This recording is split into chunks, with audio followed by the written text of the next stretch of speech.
बोले हाँ है, अच्छी बात है, वो मेरा राम क्या, वो तो तुम्हारा भी राम है। बोले नहीं महाराज, हमारा राम बाद में है, पहले एक काम करो, अपने राम को राज तिलक बाद में करवा देना, हमारे जो 2 वरदान हैं वो आप मुझे दे दो। 2 नहीं 4 मांग लो, 4 नहीं 6 मांग लो, जितने वरदान चाहिए हो मांग सकती हो। तो कहा कि चिकनी चुपड़ी बातें कहकर मुझे अबला को ना बहकाओ, यदि सच्चे हो तो रघुवंशी सौगंध राम की खा जाओ।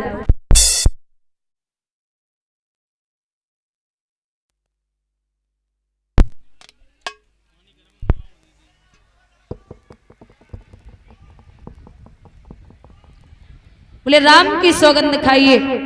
ऐसी क्या बात है जो आप राम की सौगंध के लिए बोल रही हो? बोले खा रहे हो महाराज? बोले हाँ देवी, मैं राम की सौगंध खाता हूँ, आप जो मांगोगी आपको वही मिलेगा, वही मिलेगा और वही मिलेगा, मांगिए। अच्छा हमारे बुजुर्ग बैठे हैं दादा, कहां तक आपको लगता है कि राम को जो वनवास हुआ था वो कैकेयी की वजह से हुआ था? कैकेयी ने कहा कि 2 वरदान चाहिए, मांगो। तो पहला वरदान है कि हमारे भरत को, हमारे भरत को ननिहाल से बुला करके और राज तिलक कर दो। अरे बोले जैसा हमारा राम है वैसे हमारे भरत है, चाहे फिर राम को राज तिलक हो जाए चाहे भरत को हो जाए, बात बराबर है। बोले दूसरा वरदान सुनिए, ओ तापस भेष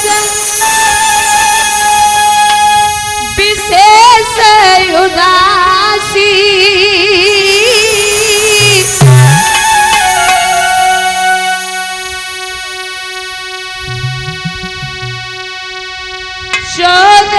वर्ष राम बनवासी राम,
दूसरा वरदान है तापस भेष विशेष, तपसी के भेष में विशेष।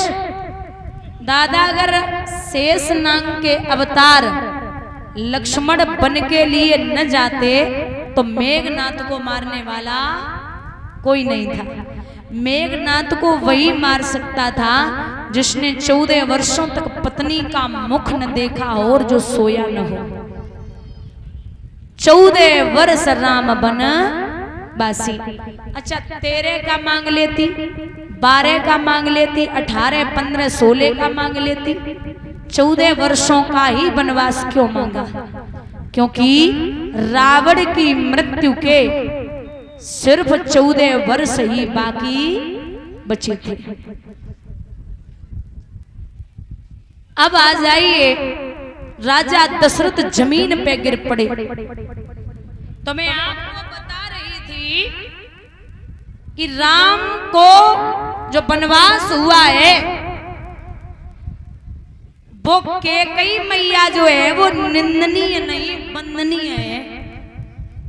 अगर दुनिया में कोई राम को प्रेम करने वाला है तो वो कैकेयी से ज्यादा कोई प्रेम राम को इतना नहीं कर सकता। राम जिस दिन से पैदा हुए, अवतार लिया, प्रकट हुए, जो भी आप समझ रहे हो, तो महाराज जिस दिन से राम जी ने अवतार लिया उस दिन से और जब तक विवाह नहीं हुआ मैया कैकेयी के साथ ही राम पास में ही सोते थे। राम रहे होंगे 2.5 साल के, कितने? 2.5 साल के।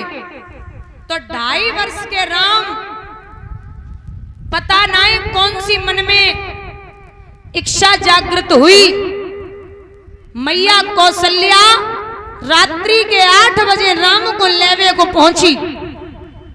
कुंडी खटखटाई, अरे हो क्या कही? एकदम उठी, हाँ देवी क्या हुआ बहना?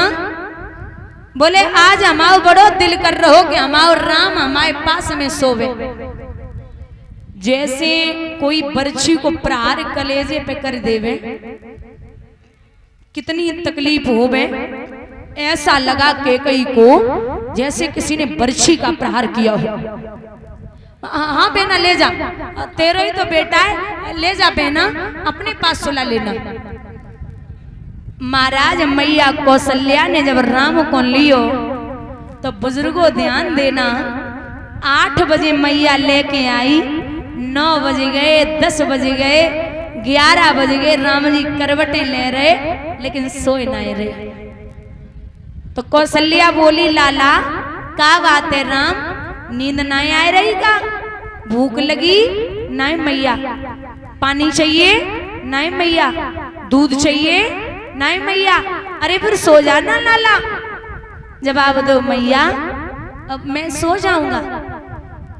रात्रि के 2 बज गए लेकिन राम जी नहीं सोए।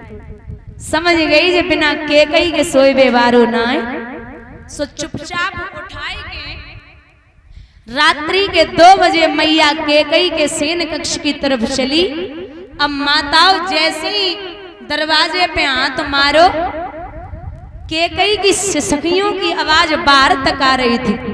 अरे यो कैकेयी, एकदम उठी, हाँ बेना ये ले, ये तेरा राम मेरे साथ नहीं सोएगा, इसे ले जा।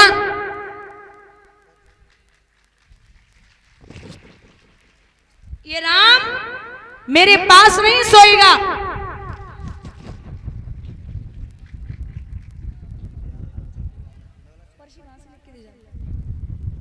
बोले ये इसको सुला। जैसे कि मणिधारी सर्प को मणि मिल जावे और वो प्रसन्न है जावे, वैसे ही मैया छाती से लगाए के लाला को 10 मिनट तब हुए जब राम सुख की नींद सो गए। समझ गई कौशल्या के जब मेरे पास सोए वारो नहीं। दादा राम रहे होंगे 4 वर्ष के, तो 4 वर्ष के राम को मैया कैकेयी दाल भात खिला रही थी। राम ने एक निवाला मुंह में धरो और मैया के 4 चक्कर लगाए के पीछे से नेत्र बंद करे और जवाब दो माँ बोल में कौन हूं?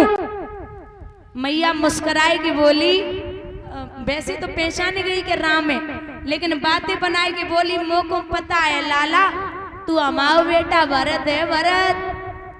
सो राम 4 चक्कर लगाए के आगे फिर आएंगे, बोले मैया ले हार गई, मैं तेरो भरत ना है, तेरो बड़ो बेटा राम हूं। कैकेयी बोली जी इस एक जन्म की तू हारने की बात करता लाला, अगर अगले 100 जन्मों तक हमें हारना पड़ जाए तो मैं हारने के लिए तैयार हूं। राम मैं तुझसे इतना प्रेम करती हूं कि अगर तू जान भी मांग ले वो भी दे दूं। राम ने जो जब बात सुनी तो जवाब दो, सोच ले मैया, ऐसा न होवे हम मांगे और तू न दे पावे। सोच लिया, तू मांग के देख मैया, सोच ले, ऐसा न हो मैं कुछ ऐसा मांग लूं जो तेरा बेटा भरत तुझे कभी मां न बोले। जब तू मां बोलता है तो और कोई मां नहीं बोलेगा तो कोई दिक्कत नहीं, बोल क्या चाहिए, बोल क्या चाहिए। फिर दूसरी बात जो राम ने बोली, बोले बोल मां मैं मांग लूंगा, लेकिन ऐसा न हो आने वाले समय में कोई भी मां अपनी बेटी का नाम कैकई न रखे। सोच लिया।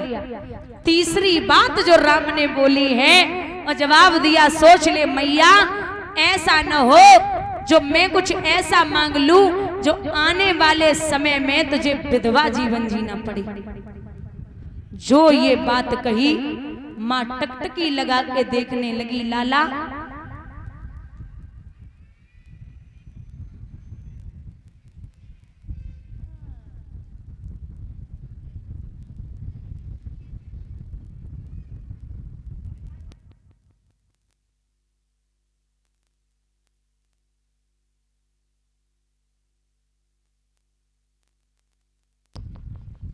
भैया यहां तीनों बातें जो राम ने बोली और जवाब दिया कि सोच ले मां। बोले सोच लिया तो सुन, पहला वरदान जो तू रणभूमि में सहायता करेगी तब तेरे 2 वरदान होंगे।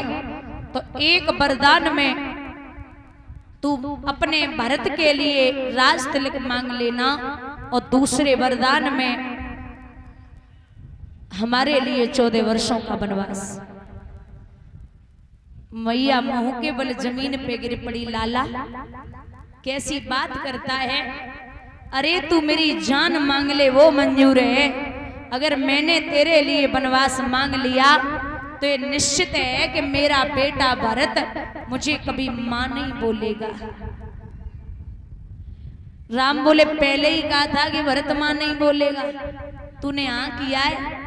अरे लाला अगर तेरे लिए वनवास मांग लिया तो ये निश्चित है कि आने वाले समय में लोग ये सोचेंगे कि कैकई ने अपने बेटे को वनवास करा दिया तो कोई भी माँ अपनी बेटी का नाम कैकई नहीं रखेगी। राम कहने लगे पहले ही कहा था मैया कि कोई भी माँ अपनी बेटी का नाम कैकई नहीं रखेगी, तूने हाँ बोला है। अरे लाला अगर तू बन के लिए चला गया तो ये निश्चित है कि मेरे महाराज तेरे वियोग में अपने प्राणों को त्याग देंगे, मुझे विधवा जीवन जीना पड़ेगा। राम ने कहा मैया ये भी तुझे समझाया था कि अगर मैं कुछ मांगूंगा तो तू विधवा भी हो सकती है, लेकिन तूने हाँ किया है और तूने सौगंध भी खाई, तो यही कारण है मैया कैकई की वजह से राम को वनवास नहीं हुआ। कैकई निंदनीय नहीं वंदनीय है और राम को मैया कैकई से ज्यादा कोई प्रेम करने वाला नहीं है। बहुत प्रेम करती थी माँ कैकई, घुटनों के बल आ गई। लाला तू कैसी बात करता है, मैं व्याकुल हो जाऊंगी, बावरी हो जाऊंगी, कोई भी मुझे, हर प्राणी मुझसे नफरत करेगा अगर तू बन के लिए चला गया। तो बोले सौगंध खाई। वही समय आया राजा दशरथ जमीन पे गिर पड़े, धरनी गिरे भूप तत्काला और लागा दिल में सूल बिसाला। गिर पड़े, बहुत परेशान है। मां सीता ने सुना, राम ने सुना,